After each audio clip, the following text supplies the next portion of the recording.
저는 한국에 와서 놀란 것 중에 하나가 아마 제가 보기에는 세계 1위가 왜 그 많은 돈과 시간과 신경을 전부 이렇게 아이들에게 쏟고 있습니까? 그래서 인류대학교에 명문대학교에 가면 그러면 우리 아이들은 아니면 원하는 직장이나 뒤는 갖게 됐지만 또 어떤 분들은 지속하지 못하는 진짜 버림받은 아이들, 소망이 없다고 생각하는 아이들에게도 교육을 자기가 줄 수가 있고 배울 수가 있고 성공을 할 수 있다.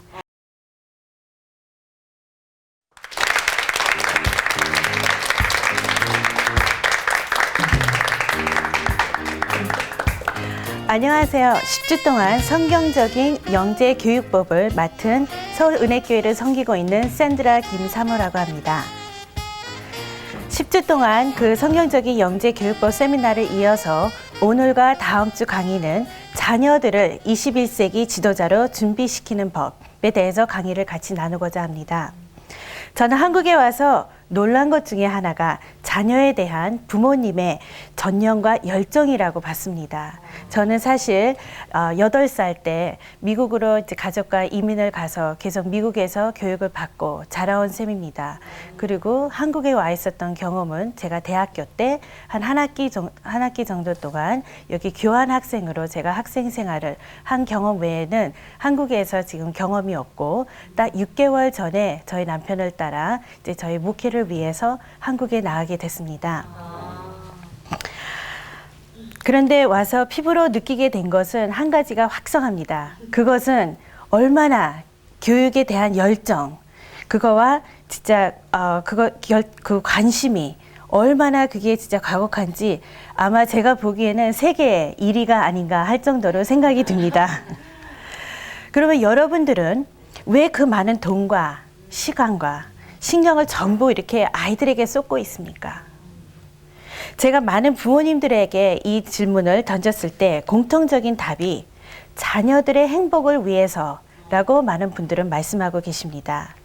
그리고 그 행복을 위해서는 사회적으로 성공을 해야 한다고 생각을 하시고 성공의 기준은 또 사회적으로 인정받는 리더자가 돼야 한다는 말씀을 하고 계십니다.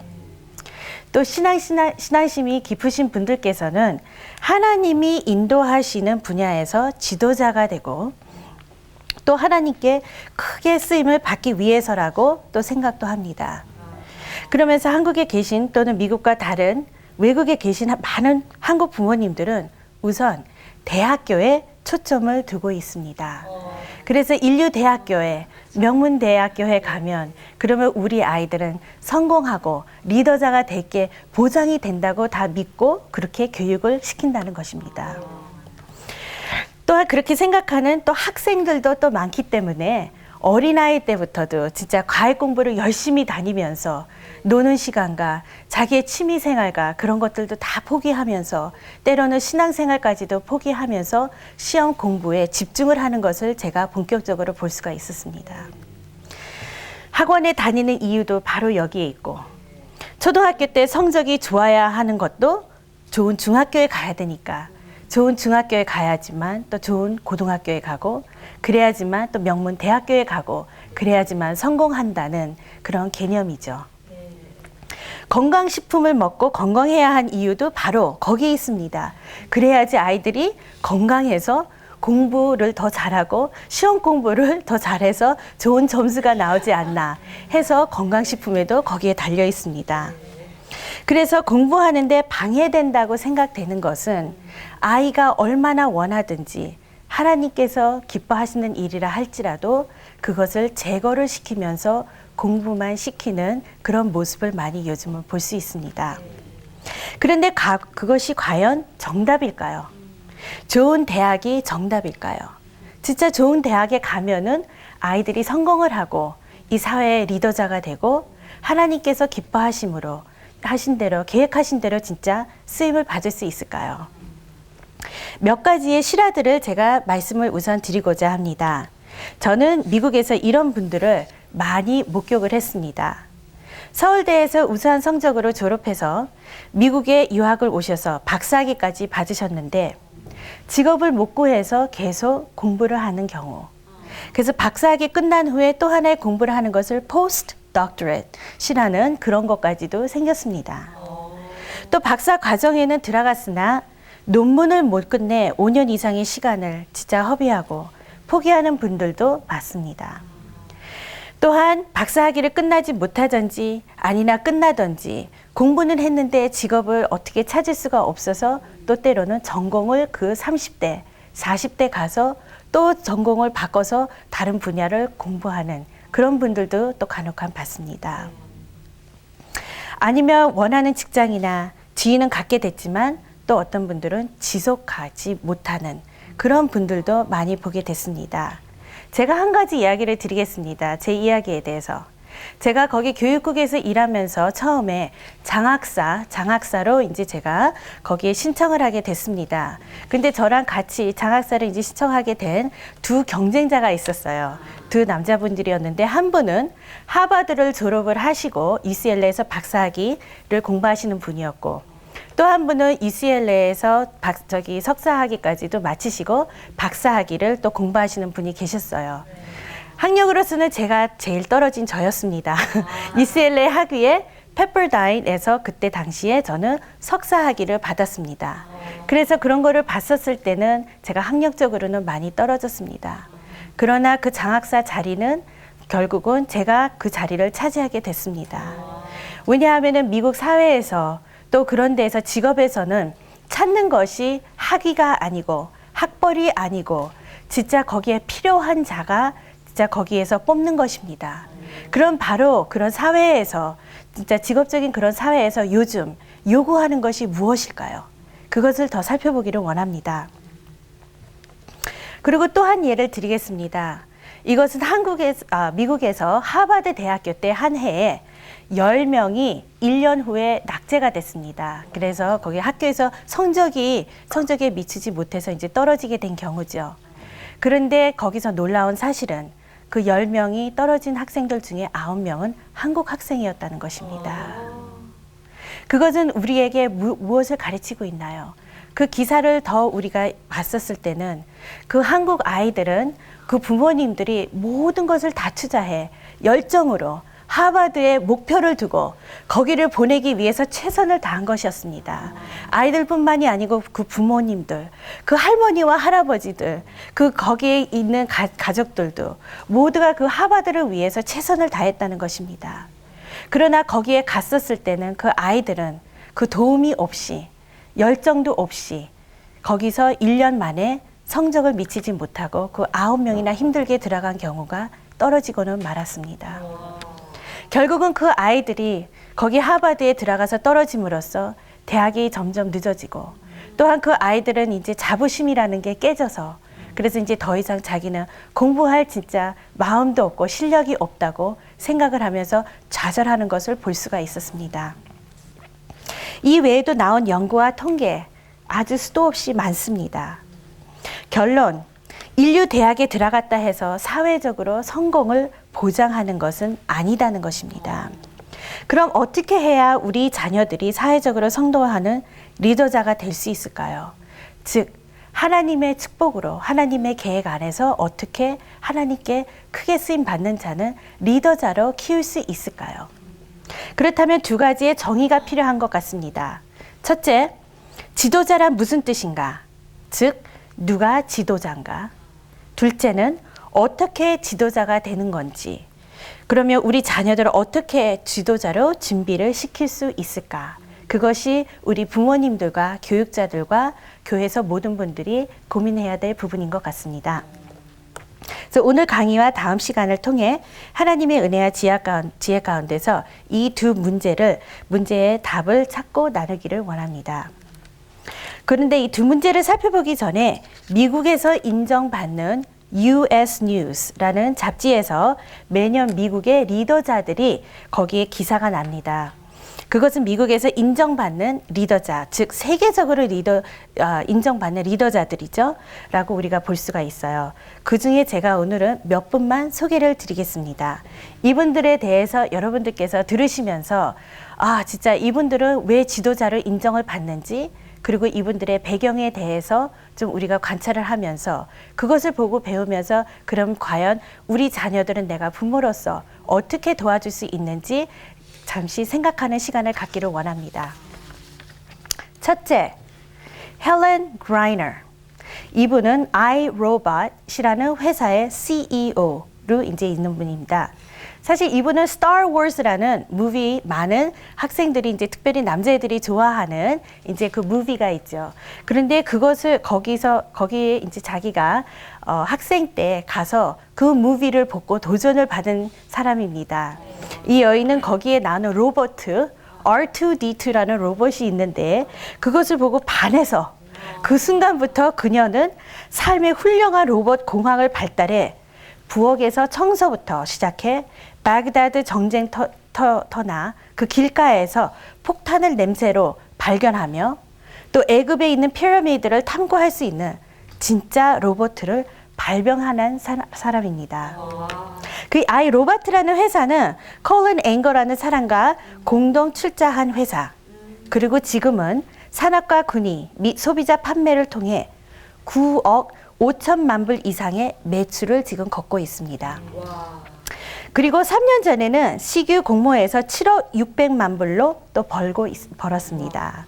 영화 한 편을 통해 이 사람은 자기의 꿈을 찾게 됐고 MIT 대학 실험실에서 그 꿈을 이루는데 열정을 한 사람입니다. 그라이너는 사실 보면은 키가 작고 몸집도 작습니다. 아마 저랑 비교가 되지 않을까 생각이 됩니다. 그리고 또 수집어서 사람들 앞에서 그래서 얘기하는 거에 또 공포증까지도 걸린 사람이었어요. 그래서 그 사람이 CEO가 되고 나서도 많은 사람들 앞에서 사람들에게 이렇게 미팅 회의를 이렇게 인도를 하거나 강의를 할 때 맨날 식은땀을 흘고 그리고 또 며칠 동안은 몸을 꽁꽁 안다고 합니다. 그런 과정을 통한 사람, 우리가 생각하는 리더자와는 아주 캐리스마틱하지도 않고 몸집도 그렇고 그리고 자기가 그 한 무비 한 편을 보면서 자기의 소명을 찾았다는 그 케이스입니다. 이분에 대해서 물어봤습니다. 자기의 그 진짜 어떻게 해서 이렇게 성공이 된 거냐 한마디로 그것을 맺고자 하면 뭐라고 하시겠습니까? 했었을 때 이분은 자기는 달란트가 컴퓨터고 그리고 나의 열정은 저 영어 한 편으로 시작을 했고 그리고 자기의 성공의 비결은 잘 듣는 것, 남의 말에 경청하는 것이라고 했습니다. 그래서 이분은 뭐 대학을 유명한 데 나와야 되고 사회에서 누구를 알아야 되고 그게 아니고 이분은 자기가 성공한 진짜 그 이유 중에 큰 거는 하나의 요소는 사람들의 말을 다 경청하고 존중을 했다고 말씀을 했습니다. 두 번째 리더자를 소개하겠습니다. 이분은 마이크 파인버그와 데이브 레빈이라고 해서 KIPP, 킵이라는 회사의 창시자입니다. 이 두 사람은 아이비리그를 나온 두 백인 남자들입니다. 그런데 이 중에서 레빈이라는 사람은 멋모르고 자기가 교사로 이제 된 케이스입니다. 그래서 처음에 자기가 대학을 졸업하고 나서 5학년 반을 이제 맡게 됐습니다. 근데 그거는 이제 휴스턴에 있는 그 도시에서 이제 좀 게임단이 이제 좀 많은 데에 이제 들어가게 됐어요. 그런데 이제 그 사실은 이제 자세히는 모르고 하여튼 5학년 학생을 이제 맡게 됐습니다. 그런데 어느 날 그 학교에 이제 입학을 이제 딱 하는 날이 됐는데 자기가 원래 17명으로 시작을 됐는데 갑자기 11명이 더 추가가 이제 입학이 된 거예요. 그 반으로. 그래가지고 이제 이 선생님 딴에는 그러면은 17명에 11명이고 자리가 모자르니까 서로 이렇게 앞대면서 마주 보면서 자리를 앉혔다고 합니다. 그런데 나중에 알고 된 경우는 무엇인가? 이 두 이렇게 맞대고 앉힌 그 사람들끼리가 라이벌 갱이었어요. 그러니까 거기서 이제 폭도라고 이제 하지요. 그런데 거기서 계속 싸워왔던 그런 학생들인데 얼굴을 마주치면서 이렇게 앉게 한 경우입니다. 그러면서 이제 시작을 했는데 그 학교에서는 그랬대요. 이 선생은 아마 3개월도 못 갈 거야. 3개월 못 가서 이제 포기할 경우다 하면서 많은 사람들이 그렇게 얘기를 했다고 하고 거기서는 아예 bet를 했대요. 그래서 내기까지 했대요. 3개월 이 사람이 갈 수 있을까? 못할까? 하는 이제 그런 내기까지도 이제 선생님들이 해왔다고 합니다. 그런데 이분은 말씀하시기를 거기서 소중한 거를 자기가 깨달았다는 것입니다. 이런 아이들, 진짜 버림받은 아이들, 소망이 없다고 생각하는 아이들에게도 교육을 자기가 줄 수가 있고 배울 수가 있고 성공을 할 수 있다 하는 그 소망을 심어주고 교육을 시켰다는 것입니다. 그러면서 이 사람이 창조하게 시작이 된 게 킵이라는 회사입니다. 그 친구와 함께. 그 킵의 모토는 아주 심플합니다. 아이들이 배울 때까지 가르치자. 그래서 그 목적으로 해서 거기에 이제 그 초빙된 선생님들은 24시간 7일 동안 대기를 하고 있어야 됩니다. 그러니까 그 시간 동안 그러니까 아이들이 수업하는 시간이 있지만 수업하는 시간에 아이들이 다 이해를 못해서 숙제를 못 끝냈을 경우에는 그랬을 경우에는 이 아이들이 아무 때나 이 선생님에게 밤 12시나 새벽 2시나 3시에 전화를 해도 이 선생님들은 대답을 해줘야 되는 의무가 있다는 것입니다. 그러다 보니까 이 선생님들이 주어진 시간에 최선을 다해서 가르치는 거예요. 자기가 새벽에 전화를 안 받기 위해서는. 그럼으로써 이게 성공한 케이스입니다. 그래서 지금은 이 캡 회사는 45개 이상에 되는 학교를 이제 도와줌으로써 이 킵에 관련된 학생들은 80% 이상이 대학을 진입을 한다는 경우입니다. 그러니까 이 아이들은 다 소망이 없다고 사람들이 포기한 아이들을 데려다가 80% 이상을 대학에 입시를 시키는 그 회사. 그래서 이 두 사람들은 이것의 진짜 리더자라고 이제 뽑힌 것입니다. 저희 러비는 예일대에 졸업하고 그리고 파인버그라는 사람은 펜실베니아 대학을 이제 졸업한 사람입니다. 세 번째, 애틀랜타의 시장인 셔리 프랭클린이라고 하는 분입니다. 이분은 2001년에 애틀랜타의 시장이 선임된 후에 선임된 그날부터 끊임없이 기회만 되면 하수구에 대해 얘기를 해왔습니다. 왜냐하면 그 시의 하수구니 낡아서 사람들이 마시고 쓰는 물에 그 사람들이 피해가 간다는 것을 발견을 했기 때문입니다. 그리고 시는 약 매일 2만 불의 벌금을 물게 되기 때문이었습니다. 그래서 이분은 고등학교 졸업식 때 초대를 받아서 가면 깨끗한 물을 마셔야 되기 위해서는 우리 시가 이렇게 해야 된다 하고 그 아이들에게 소명을 심어주고 또 이 사람이 이제 마켓에 가가지고 장을 볼 때는 줄 서 있잖아 이제 계산대에. 그러면 옆에 있는 사람, 뒤에 있는 사람, 앞에 있는 사람을 다 보면서 이 하수꾼에 대해서도 이제 계속 얘기를 해왔습니다. 이 시장은 진짜 그래서 그 별명이 하수구 시장이라고 그래서 별명이 지어졌습니다. 이 시장은 인기를 위해 하지 말아야 될 것만 골라가면서 해왔던 사람입니다. 예를 들어 키는 152cm. 저보다 약간 키가 큽니다. 나이는 60세. 그리고 세금도 올리고 그리고 시에 1000개 이상의 직업을 없애버렸습니다. 불필요한 직업이라고 하면서 없앴죠. 그리고 어디 가나 더러운 하수구에 대해서만 이 사람은 말을 하고 있었습니다. 그리고 1999년 올림픽으로 인해 정부의 부패의 뿌리를 뽑는 작업을 시작을 했습니다. 그래서 몇 년을 거쳐 진짜 본인은 핍박을 받고 힘든 과정을 통해서 그것을 뿌리를 뽑고 깨끗이 정리를 해놓은 것이 그분의 훌륭한 일 한 것 중에 하나라고 볼 수가 있습니다. 이 사람은 처음에는 인기가 많이 없었죠. 이러한 일들을 했기 때문에. 그러나 시간이 가면서 시민들이 이분의 진심과 또 솔직함 그리고 애틀랜타 시와의 그의 주민들을 진심으로 위한다는 것을 깨닫게 됐습니다. 그래서 그분의 지지율은 75% 이상이 되고는 말았습니다. 이분의 프로필을 말씀드리다 하면 하워드 대학에서 졸업을 하고 펜실베니아 대학에서 석사를 받았습니다. 이분의 비법, 이분은 한 가지에 집중할 수 있는 능력이 자기는 탁월하다고 합니다. 그래서 합법적이고 윤리적이고 도덕적이면 자기는 무엇이든지 해서 일을 해낼 수 있다는 결심을 갖고 일을 해온 사람입니다. 네 번째 리더자 소개합니다. Larry Page and Sergey Brin 이라고 이분은 구글, 여러분들 여기도 보니까 구글 코리아가 있는데 구글의 창시자입니다. 630억 불의 기업을 창시한 73년생들입니다. 그래서 이 사람들은 지금 현재 30대들이에요. 창창한 젊은이들입니다. 그래서 레리 페이지와 서지 브린은 선한 일을 하자고 시작이 된 사업입니다. 그래서 페이지는 인터넷에서 정보를 찾으면서 이러한 생각을 갖게 됐습니다. 하루는 이제 인터넷에 모든 정보들이 이렇게 뜰 수 있는데 이것을 어떻게 정리를 해서 모든 사람들이 진짜 필요한 것들을 정보들을 받아서 그러니까 무료로 받아서 쓸 수 있으면 얼마나 좋을까? 그러면 이 세상이 얼마나 편안하고 좋은 세상이 될 수 있을까 하는 그런 단순한 마음으로 시작을 했습니다.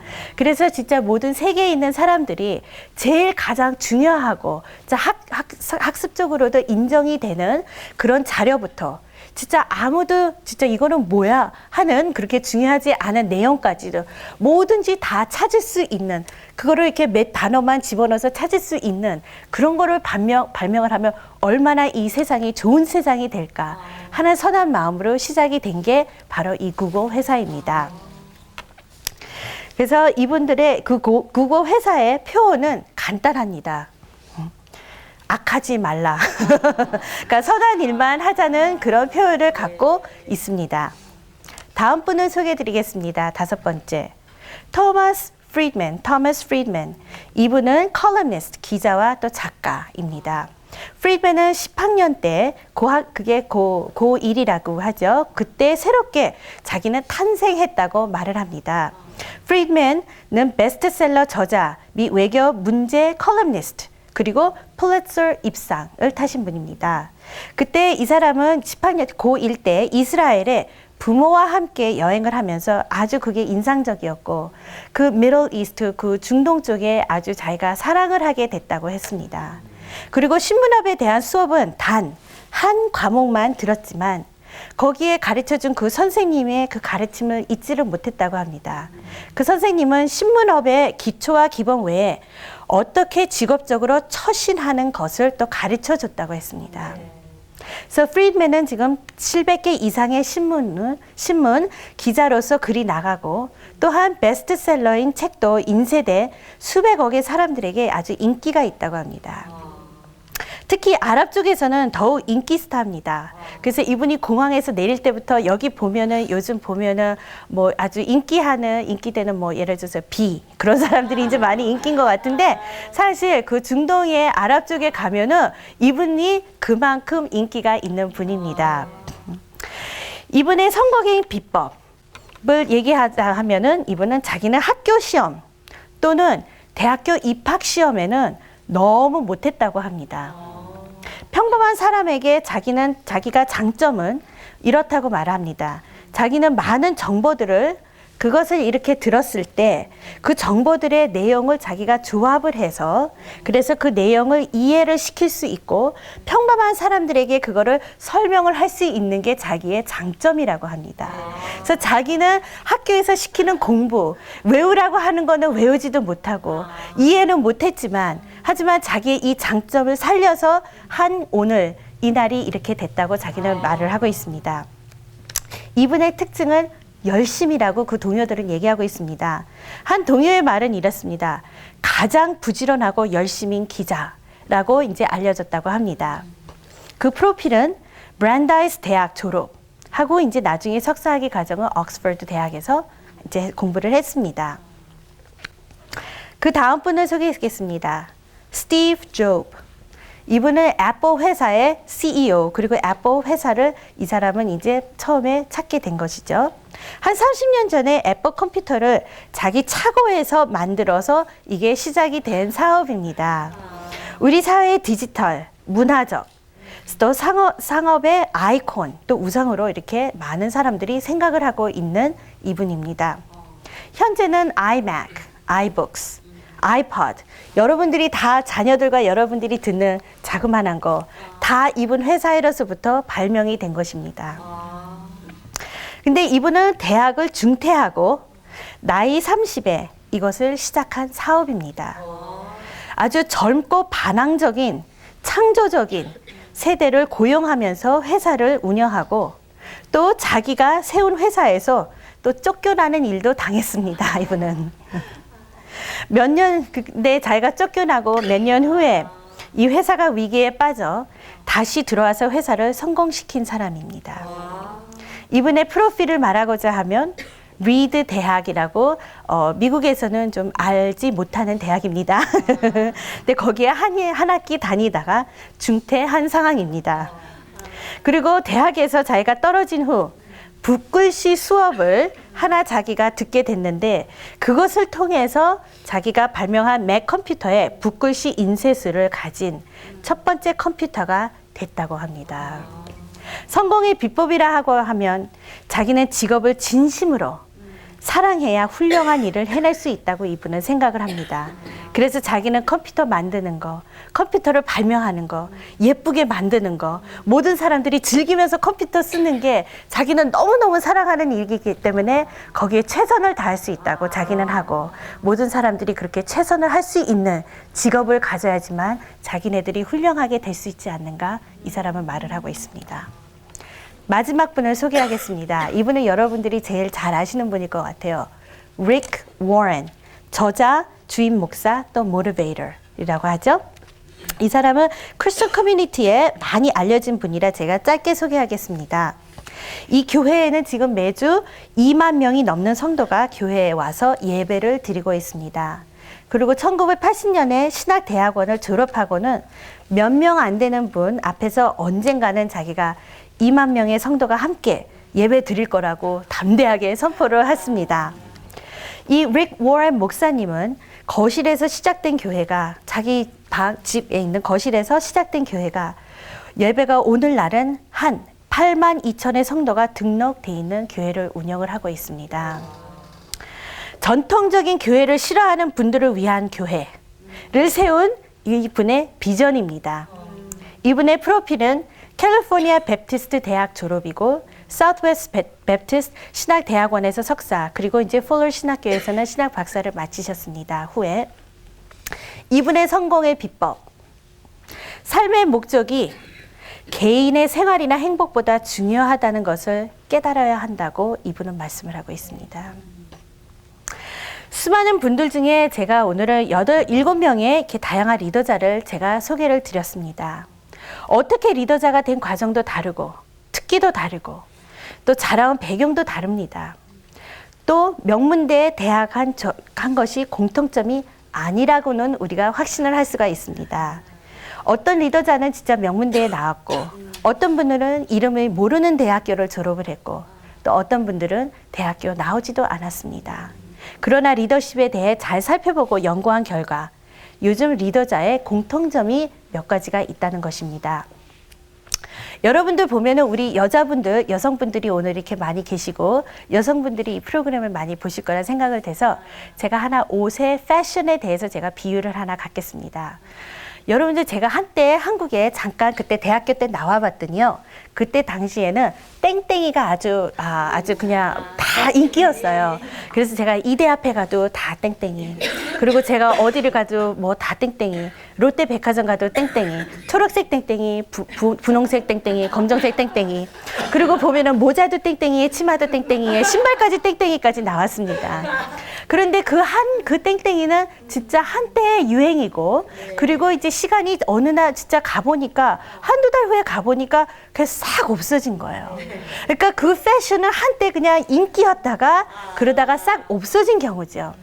하지만 여성분들 중에 세인트 존이라고, 세인트 존이라는 니트가 있죠. 그거는 이제 프린세스 다이아나가 이제 입음으로써 이제 더 인기가 된 것 같은데 그 세인트 존 같은 거는 진짜 몇십 년이 돼도 항상 인기가 있습니다. 그리고 그 세인트 존은 그거를 이제 30년 전이나 지금이나 보면은 거의 스타일이 아주 무난해요. 그래서 10년 전에 산 옷을 내가 오늘 입어도 전혀 유행에 타지 않고 그래도 아주 고상하고 뭔가 이렇게 붓기가 나는 기분을 주는 옷입니다.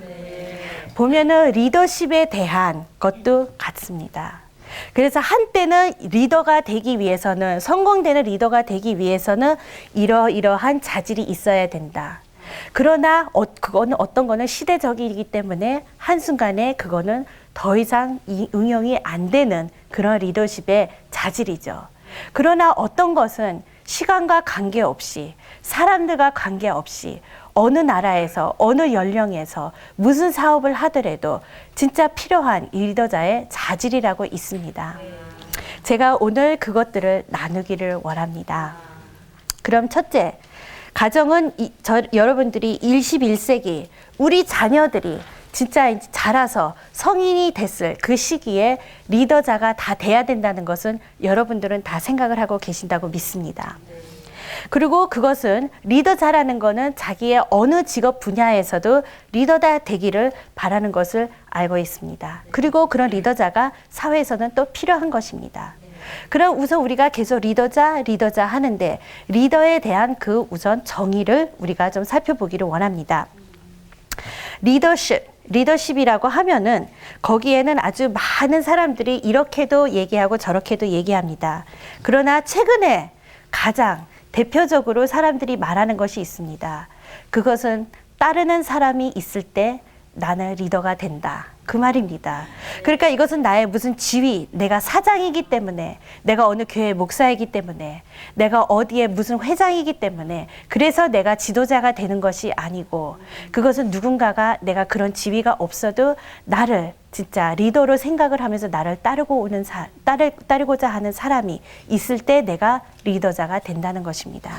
그렇기 때문에 여러분 자녀들이 예를 들어서 나중에 어디 가가지고 의사가 된다. 아니면 진짜 어디서 진짜 맥도날드 같은 데서 거기서 일을 한다. 내가 무슨 일을 한다 할지라도 진심으로 그 사람을 믿고 리더자를 믿기 때문에 따르는 사람이 있다 하면은 바로 여러분의 자녀는 리더자가 되는 것입니다.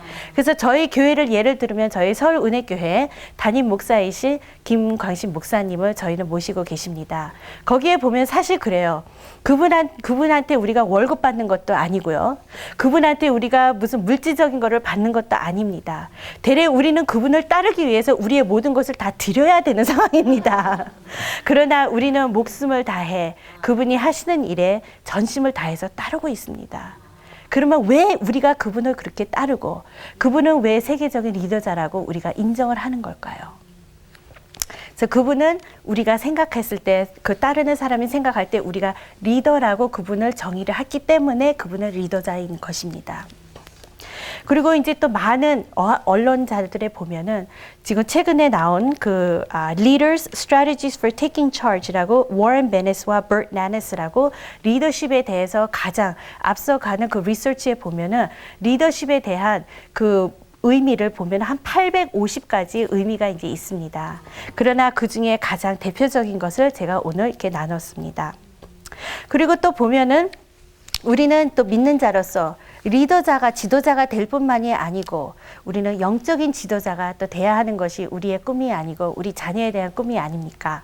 그래서 그것을 봤었을 때는 또 블랙거비라는 목사님과 그분이 이제 많은 목사님들을 컨설팅을 하고 책을 많이 쓰신 분입니다. 그분에 의하면은 사람들을 하나님의 계획표에 우리가 인도를 하는 사람이 바로 영적인 지도자라고 말씀을 하고 있습니다. 그래서 우리가 성경뿐만이 아니고 또 우리가 다른 데 봤었을 때 이렇게 훌륭한 리더자가 또 많이 있습니다. 그런데 여러분들에게 오늘 같이 나누고자 할 것은 제가 특별히 그 사도 바울을 이제 예를 들어서 진짜 훌륭한 리더자는 어떤 분이신가를 나누게 될 것입니다. 근데 보면은 요즘은 그 미국에서도 보면은 사도 바울은 성경에 나오는 인물이지만 또 성경을 안 믿는 사람들도 그 사람들도 사도 바울이 진짜 훌륭한 리더자라고 그것은 모든 사람들이 인정을 하고 있기 때문에 제가 사도 바울을 이렇게 제가 선택을 했습니다. 그럼 성공하는 지도자의 특성들이 10가지로 이제 종합이 되어 있습니다. 그것을 오늘과 다음 시간에 나눠서 그 10가지를 다 나누고자 합니다. 첫 번째 특성은 비전을 다 갖고 있다는 것입니다.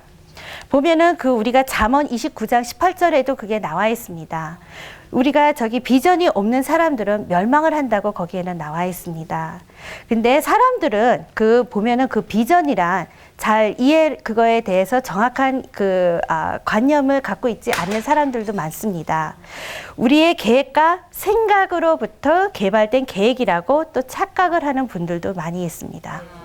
그러나 이 말씀을 우리가 성경에서도 찾아보면은 하나의 비전이란 하나님의 계시가 깨달아지지 않을 때는 우리가 방황하는 삶을 살게 된다는 그 뜻이 있습니다. 그래서 하나님으로부터 우리에 대한 계획, 그 비전을 받아야 된다는 것이죠. 그래서 우리의 비전은 즉 하나님이 우리를 향한 비전이라고 하는 것입니다. 그래서 그것은 우리로부터 나타나는 게 아니고 우리 부모가 자녀들에게 강요를 해서 되는 것이 아니고 그것은 하나님께서 우리 자녀를 처음부터 창조를 했었을 때 하나님의 그 계획이 있다는 것, 그것을 찾고 그 목표가 바로 그 자녀의 비전이 되는 것이죠. 그러면은 우리가 성경에서 보는 사도 바울을 우리가 한번 살펴보겠습니다. 사도 바울은 진짜 비전이 아주 뚜렷한 분이라고 우리가 볼 수가 있죠. 왜냐하면 그 소명을 하나님으로부터 받았고 자기의 인생을 어떻게 살아야 되는 것이 너무 확실한 사람이었습니다. 그것은 바로 예수님의 그 복음을 전달을 하고 자기 생명을 모든 것을 다 바쳐서라도 한 명 한 명이라도 더 예수님 진짜 구원을 할 수 있게끔, 더 구원을 받을 수 있게끔 예수님의 그 복음을 전파하는 데에 자기는 소명을 받았습니다. 그래서 이분은 보면은 어느 상황에서도 누구를 만나서도 그쪽에 자기가 열정을 할 수가 있었습니다. 그리고 자기가 감옥에 가서도 소명이 있었기 때문에 감옥에서도 자기는 복음을 전파를 할 수 있었고, 그리고 자기가 어느 곳에 가서도 진짜 자기는 그 복음을 전파를 할 수 있었고, 무슨 일이 닥치다 할지라도 자기는 실망하지 않고 거기서 진짜 내가 이거는 아닌가? 그것이 아니고 진짜 더 담대하게 위기가 오면 올수록 더 위기하게 하나님께 진짜 기도를 하면서 그러면서 성령님의 음성을 들으면서 앞으로 진전을 해나갈 수가 있었습니다. 그래서 그 비전이 뚜렷했기 때문에 항상 자기는 진짜 많은 사람들한테만 자기가 복음을 전하는 데서 기쁨이 나지가 않고 한 사람 한 사람 그 작은 그 적은 숫자에 사람들이 진짜 변화를 받고 예수님을 영접하는 데에서도 그분은 거기서 기쁨을 하고 하나님께서 진짜 나에게 주신 그 소명을 자기는 하겠다고 하면서 일생을 살아온 사람입니다.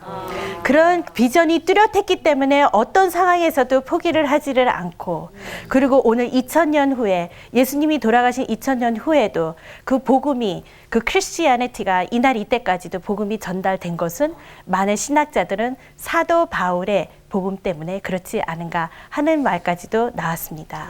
그 정도로 사도 바울은 비전이 뚜렷했기 때문에 그분은 훌륭한 리더자가 됐고 하나님한테 크게 쓰임받는 자가 됐습니다. 그러면은 우리 자녀들은 어떠한 비전을 하나님께서 주셨나요? 그 비전을 찾는데 우리 부모님들은 같이 고민을 하고 도와주고 있나요? 그리고 그 비전을 진짜 이루기 위해 우리들은 무엇을 하고 있는가요? 혹시 하나님께서 주신 비전보다는 나의 욕심이 앞설 때가 있지 않은가요? 그런 것도 우리가 생각해 볼 수가 있습니다.